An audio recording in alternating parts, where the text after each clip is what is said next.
Hello, good afternoon. Welcome to Communities Live here at Sheffield Live 93.2 FM.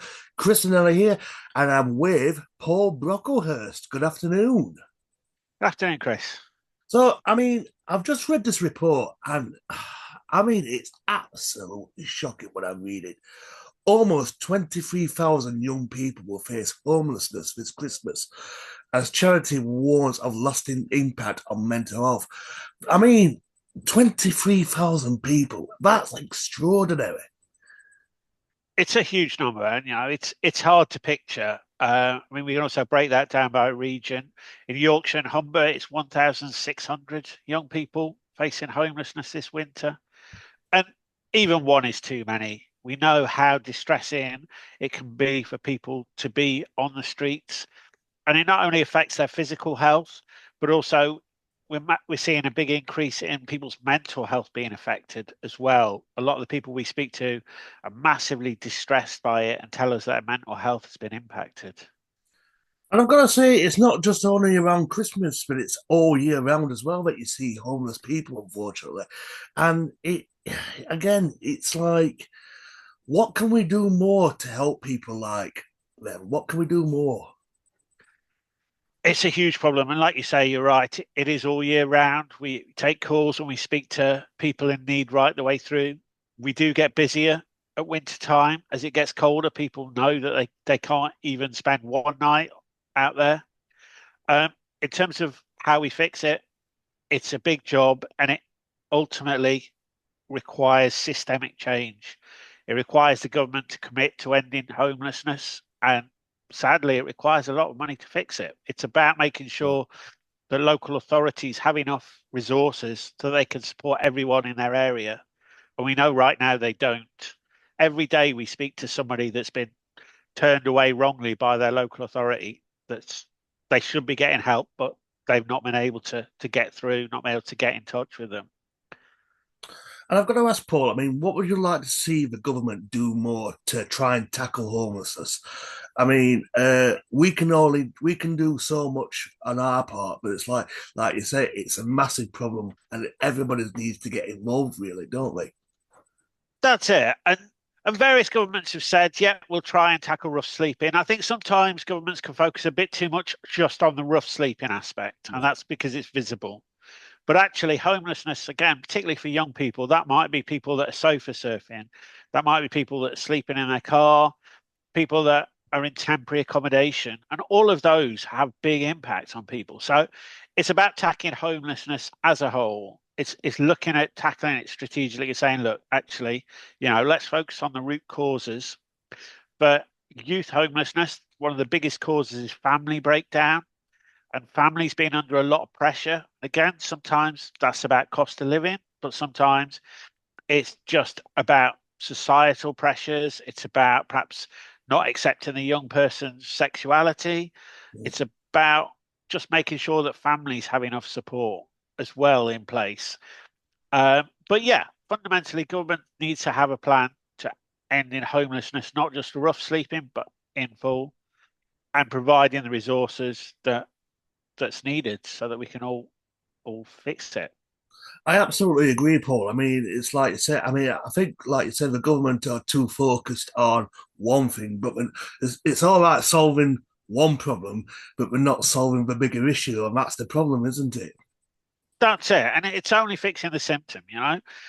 Yes, rough sleeping is visible, but that's usually the last resort after people have been worried about their housing situation for a long time, perhaps having arguments at home for a long time. Sometimes people are having to flee violence.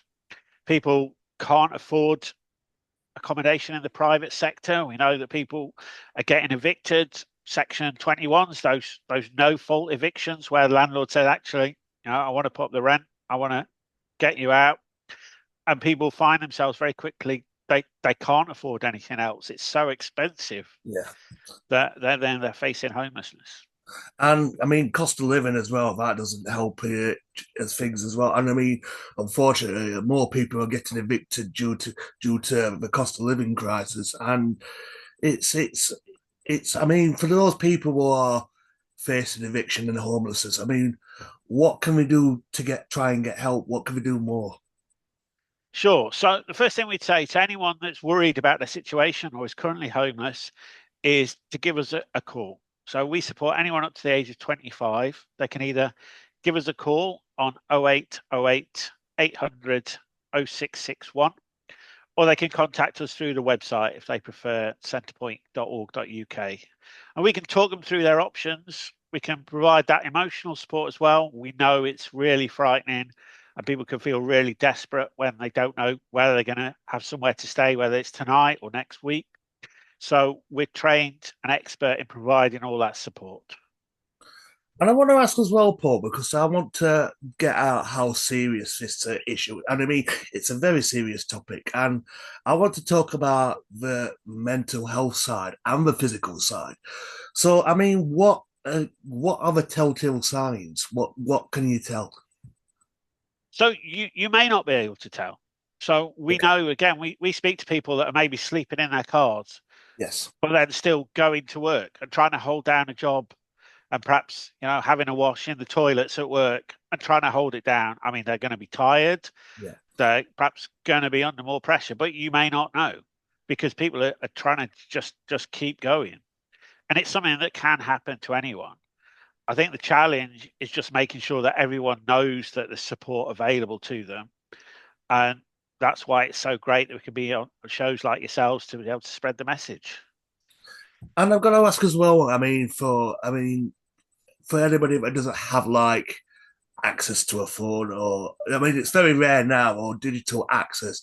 Where can people go to try and get more information, or is there a place that people can go to when they are homeless? Sure. So, yeah, I mean, you're right. Most people do have access to a phone.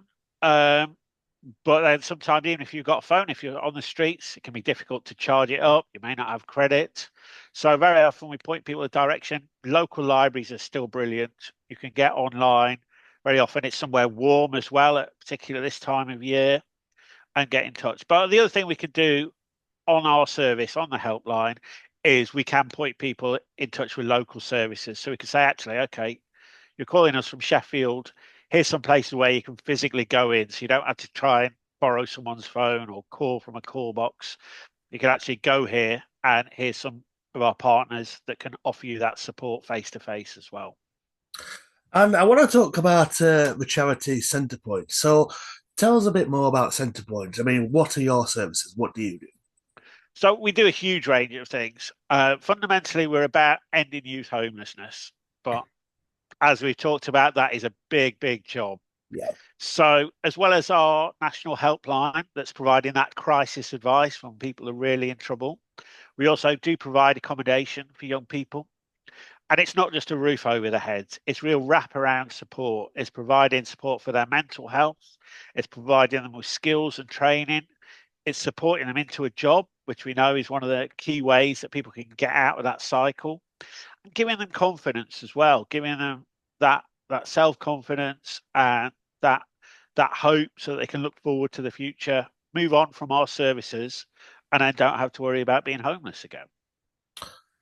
Paul, thank you so much for sharing this info for me. I mean, there's so many questions I would love to ask you, but unfortunately, we are quickly running out of time, unfortunately. But I want to say, let's hope we can get the first steps out there and try and tackle this big problem because it is a massive issue. It's gone for too long, and hopefully we can provide the first steps of getting the help that people need. But my final question to you, Paul, is what would you like to say to our listeners who is currently listening right now? Sure. So what I'd say is yes. Please don't avoid the issue. We know it is a huge problem. I know that people are used to perhaps seeing people sleeping rough, but it's not going away. If people are able to donate, I know it's really tough for everyone, but for those that can spare a few quid, if you go to our website, you can donate at centrepoint.org.uk. And then, yeah, just publicise our services. If you know somebody that's under 25 that's in trouble, then please do give them details of our helpline so we can help them out. Paul, it's been a pleasure. Thank you very much for your time. Cheers, Chris.